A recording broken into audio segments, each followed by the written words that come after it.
Hi everyone. This is my video journal for MN662 Unit 3.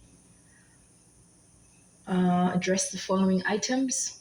Describe a patient encounter where a client expresses suicidality or a feeling that others' lives would have been better without the client in it. For my clinicals at this point, I have not yet experienced or seen a patient in that situation, but in the past, I have come upon patients who've expressed that, they feel that way. And for the occasions in which I've done that, I felt, or have experienced that, I felt pretty badly for the patient having to be feeling that way. It's never good to feel hopeless or feel like, that somebody's purpose um, is not important to other people uh, around them. And so I would tend to ask the client, why do you feel that way? And I would also ask them, what positive things have they contributed to others in their lives in the past, and how, on what occasions, and on, can they recall occasions in which, people were happy to see them, or happy that they were around, or that they were helpful to a friend or neighbor, or coworker, or family member. And I would ask them to, think about positive occasions in which their presence really made a difference to someone in a big way or in a small way. And I would probably try to have the patient, think on these things, or try to remember those occasions in which they have made somebody's day, they have made somebody's life feel better, and when somebody has said, thank you, for what you just said. Thank you for the way you make me feel. And thank you for what you've done. Okay. And to always, take each day at a time and just try to be the best person that they can be.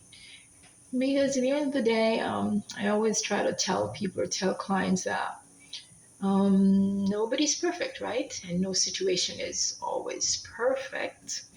And that we can't always, take every situation personally, and that we shouldn't always expect ourselves to be the best, to be most perfect, to be most loved, but that we just have to accept ourselves for who we are and understand that, look, life is not a competition. It's not always a competition. You don't always have to prove on every day that you're the best at it, or that you're the most loved or something. Sometimes we just have to relax and just be. Okay, we just have to relax and just be who we are. And every day is not about just proving ourselves. Okay, in what areas of the session did I feel helpless or in need of additional training to aid the client?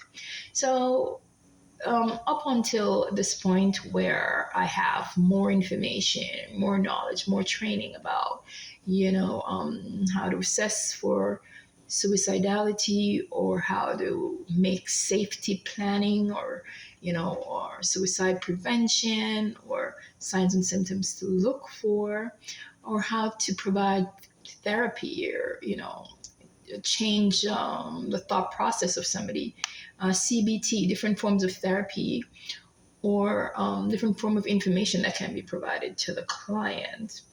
I would, at the time, I would have just done my best to express the things that I've expressed now, like, why do you feel that way? And tell me something good, or think about positive things about yourself. Okay. That you're unique, that you're special, and that you're here for a reason. And of course, if I felt like that was not enough, of course, the patients I would have encountered would have already been in therapy. So I would refer them to the psychiatrist, for one-on-one kind of counseling, or psychologist at the time. I would schedule an appointment for that client to sit in with the psychologist or counselor, or psychiatrist. And that's what I would have done under those circumstances. Thank you.